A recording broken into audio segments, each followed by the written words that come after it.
Welcome to part 6 of the Side Pocket 2 MD commentary, and my goodness, I can't believe it took this long. Oh, we're going up against Short next time. Alright, that'll be worth it, but... Oh no, we're going up against Clyde. I mean, at least Clyde's gonna give me a hard time, which can actually help speed up the game, but still. I don't know what to say about this. I really don't. Alright, I'm going up. Alright. We're moving on up. Moving on up to the east side. Moving on up. Nah, I'm in no mood for the Jeffersons. Oh, alright, pocketed 2 right off the bat. Alright. I think this will probably go quicker than I expect.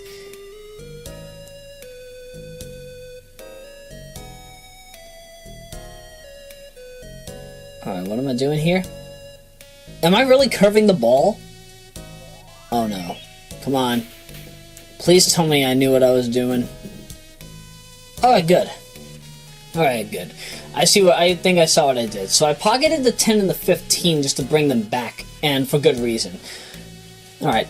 So yeah, that way it gives Hinkle a bit of a chance to be able to do some fancy moves with the board, but I don't think he'll try to pocket too much.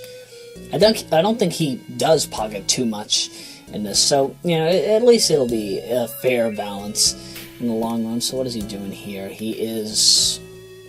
That did nothing. All he did was hit the 15 in. Ooh. Thank you, Clyde. Oh, boy, I found a fly. Yes, I see a black mark. I must have got its leg. All right. Yep.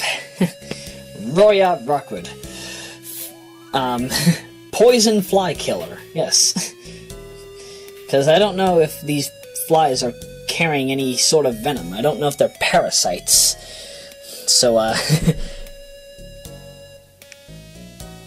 Ooh, that doesn't sound good. It sounds like something odd's going on outside. I better steer clear. I just turned off the light. Okay.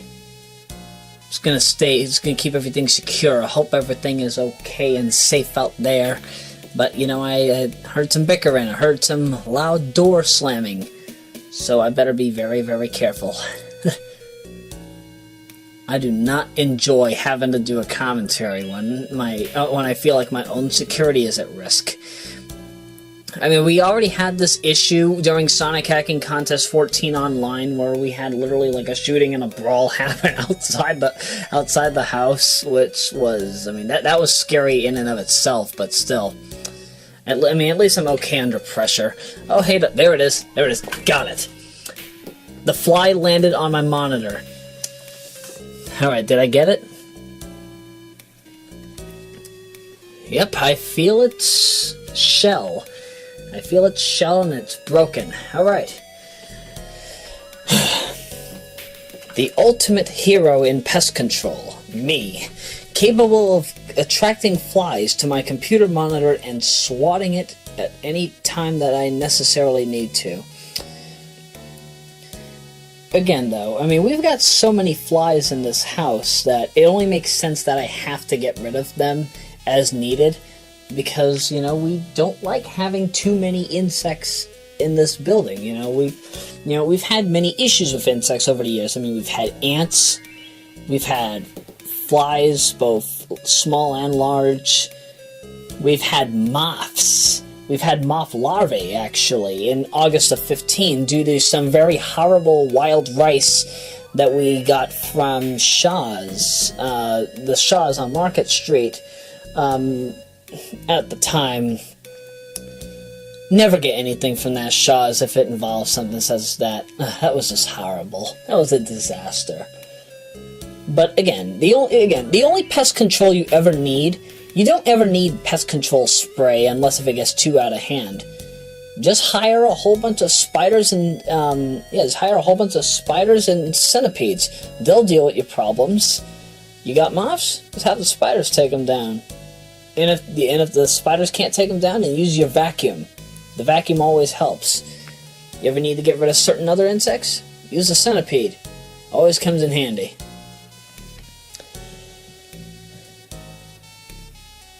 And those centipedes, they grow to a good amount. Some can be 2 inches long, some can be 4 inches. It's nothing too bad. I just noticed I'm 7-0 against Clyde here. So I guess I made up my mind about how to do this. I guess what I did was I learned the mistake of my ways during my matchup against Pepe Garcia. So this probably won't be a third of the entire matchup. It'll probably just be the second half. Who knows? Because I don't think Hinkle makes up for lost points here. I can't stress enough, he really does look like Jack Abbott. He really does look like Peter Bergman. Seriously, somebody get Peter Bergman to play this game. I want to see what his reaction is once he sees that somebody looks exactly like him in the show. I mean in the game. And that's the end of round 1. All right. Not bad game. Oh, man. At first I thought this entire run was going to be a disaster. Oh, excuse me, a disaster, but I guess I was wrong. I guess I was wrong all this time. Am I going for the bottom or the top? Because I did really go with the top. Yep, I'm going for the top again. All right.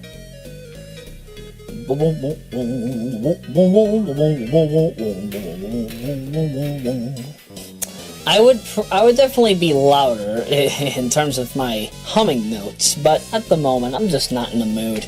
I mean, I'm tired.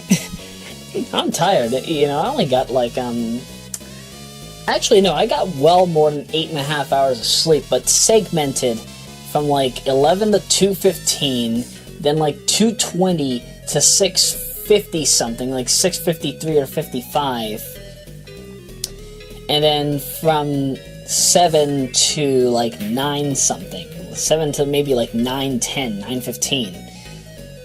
So yeah, I'm still just kind of worn out of my mind. And again, we're now going into the after dark hours. It's 1:58 in the AM here in the Eastern Coast. So yeah, it's just one of those days. It's just one of those days. So that makes me wonder, does that mean that because we're going into the After Dark hours that Part 7 will become a part of Royameadow After Dark? That's a good question.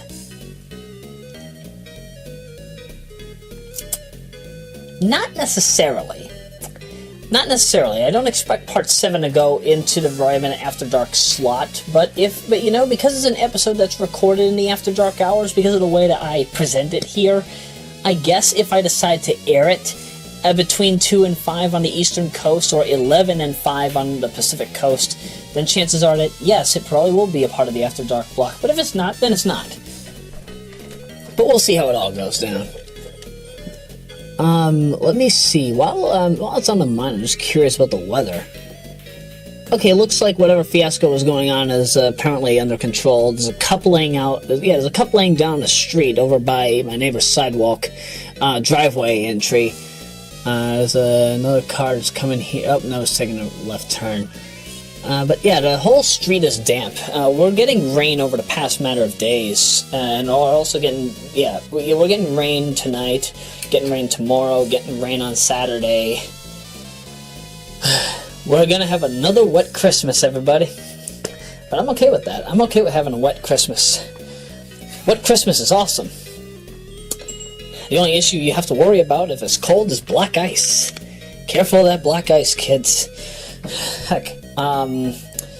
2 Tuesdays ago, we actually had an issue of black ice. It was actually the same day that I got into Tanglewood, a very, very lovely homebrew title that's about to come out later next year, sometime in late October or November, if not December, which basically, well, you'll be seeing that later on. It's basically an amalgamation of Lady Sia and what happens if you combine that with Prince of Persia 1989 and put the game on crack. It's awesome. It's a very lovely title. There are currently betas available for it right now, too. You can get that down in the description. So, yeah, just take a look at the Kickstarter. You want to fund it? Feel free to fund it. It's all up in the air. All up in the air and fun to play. I'll definitely get to that later on, though. Definitely.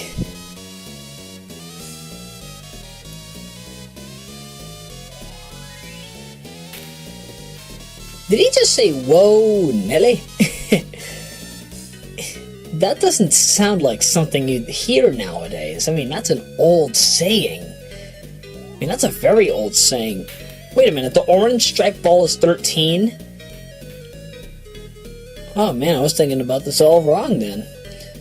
Wow, man, I must be getting old. Wait, I am old. What am I saying? Physically, I'm 21, but spiritually, hey, who knows how old I am.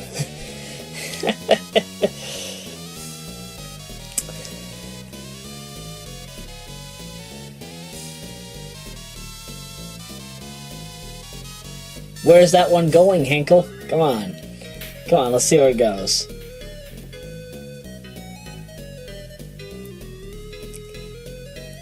Right into my area. Yup. That's good for me. I'm gonna need to jump it.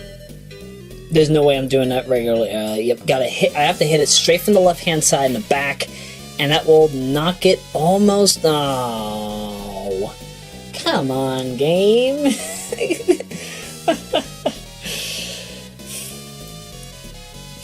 Ball physics in a pool game. I never thought I'd see the day where I'd have to fight against the balls. But again, Side Pocket 2, whether you're playing Minnesota Fats Pool Legend or you're playing the Japanese Side Pocket 2 on the Saturn, you know, you don't have an issue with physics as bad as you did in the first game. In the first game, it felt as if everything was either too slow or too slippery. And that was, again, just because of the way that the physics engine was in that title. It's not as bad as it is here because I'd say that a lot of the physics are a bit more bug-fixed.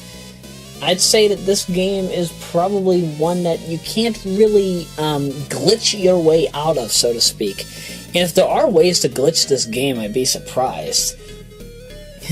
Heck, I'm sure that somebody at Task Videos is already trying to work on that right now. Whether it be for both, whether it be for either the Genesis or Saturn version, doesn't matter. I'm sure that somebody will figure out how to make this game more ridiculous than it already is.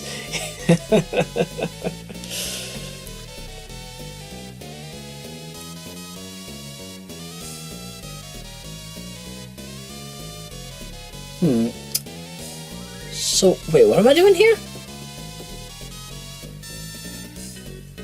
For a second, I thought I was gonna intentionally scratch the ball away, but no, that's not what I did.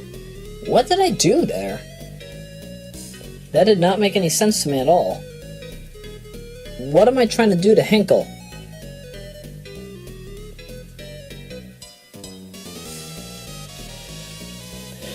I hope he doesn't take more than... Alright, here we go. For a second, I thought it was going to take too long for comfort. Let's see. Boom, boom, boom. Okay, yeah, these balls are not going anywhere. Not anytime soon. Yeah, it's kind of one of those instances where I kind of wish I had something to play around with while watching the commentary. Heck, I can't even watch my TV in here anymore because of course, as you remember, analog TVs, when we switched over to digital transitions, we had to get these digital converter boxes. And in 2008 and 2009, we ended up getting the Digital Stream converter box, which, in its own right, it works pretty good. It has Dolby Digital surround sound. It's got DTV audio. If you want customer service, you go to dsconverter.com. It's an Energy Star appliance. Here's the only downside, though. The Digital Stream converter box only lasts for a specific amount of time, and then it dies out. Both of mine only lasted, I want to say, I mean, they lasted about 5-6 years. I mean, not 5-6 years.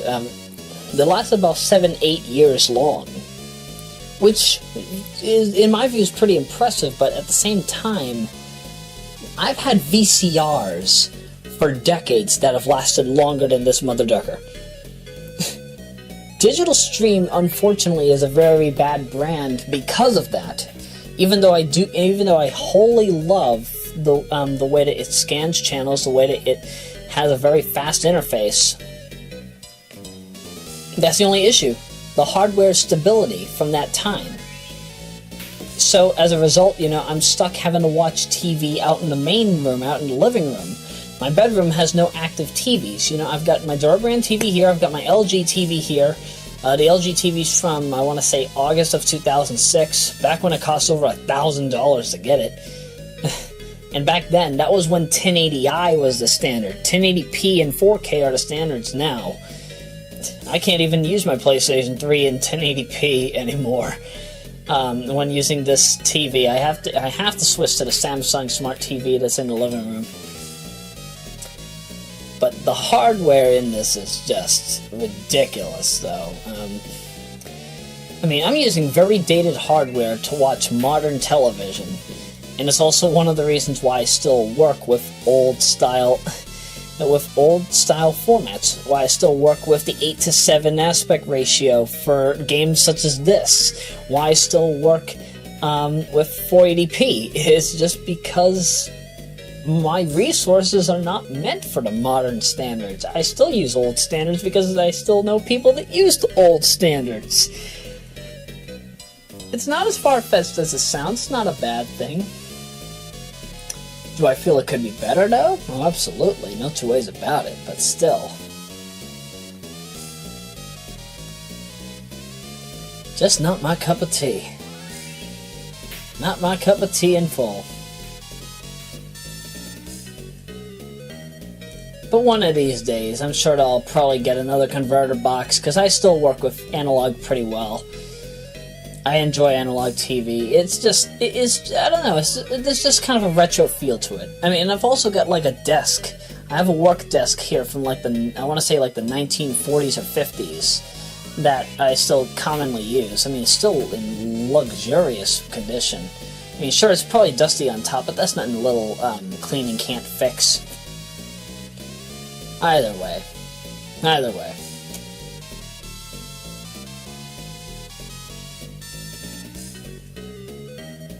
Come on, Clyde. Keep thinking. Make your decision. Alright.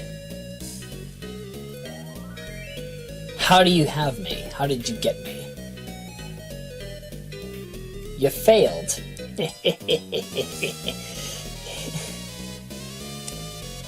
Oh, man. For the end of the year, you would think I'd have something more upbeat, but no, this is the best I can do for now. Nothing personal, I just feel that I deserve to have time to relax, and this is my way of relaxing. Calmly talking over what might as well be a very heated strategy game. A heated game of pool and strategy.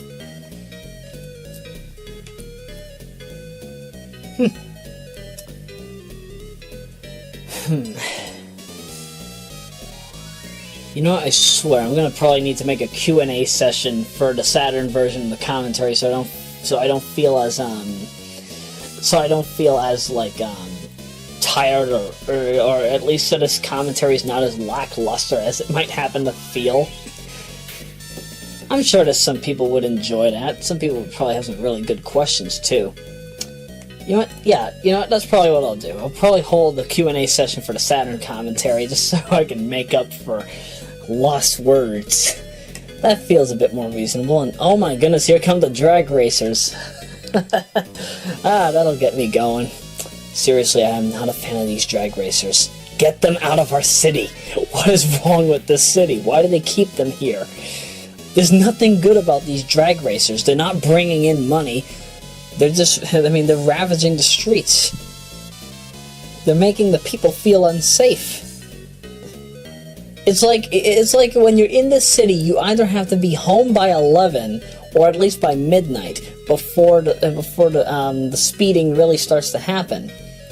And even at that, it's still a rough time because you don't know where they're always going to be. I mean, at least they're always on my area, but still, that's just one of many areas in the city that they often like to go to. It doesn't make sense. Why choose us? Why be around here? I mean, heck, we never had drag racing issues in Boston until recently. But even then, though, even then, you know, it won't be too much of a problem. It won't be too much of a problem. We'll figure out a way to get these drag racers in control. Heck, I'll even gladly make a race course for them. Why not? They could race there all the ducking time. Yeah, make money at their expense. I'd be more than happy with that. More than happy. A peaceful time for a not so peaceful city. And there goes the 12. Okay. Am I gonna get this? Nope. I don't know what I'm doing wrong here. I guess it's just because of the way that I aim my shot. It's just not what I expect it to be. But then again, it's nothing too out of place. Because again, in single pocket, you really have to know the table. You have to become one with the table. You have to focus on what ball you want to hit, and then just sink it. Just hit it and sink it in any way, shape, and form that you know best. If you don't know a good way, figure out one. It won't be that hard. And I think I could probably do this one. Come on, and got it. Alright. Well, at least I'm 2 balls away from achieving victory over Hinkle. Achieving victory over Clyde. I'm gonna bring the 13 back. That is the 13, right? I can't tell. It's either the 13 or the 11.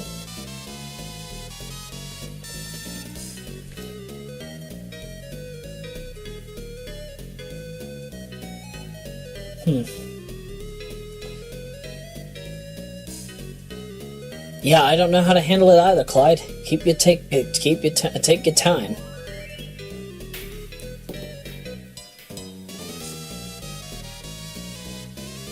Does he intentionally want to help me?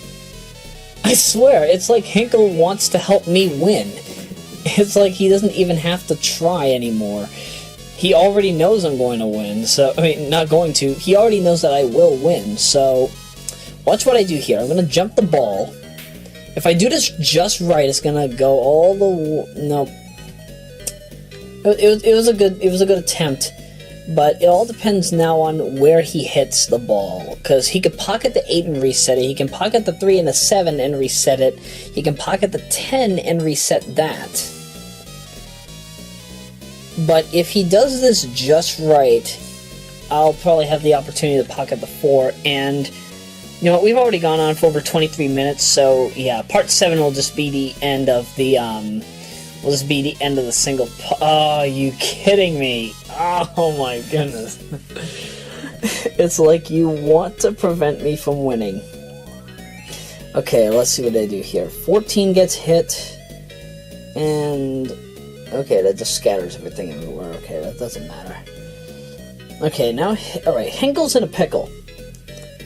Because he has no easy way to get any of these balls in.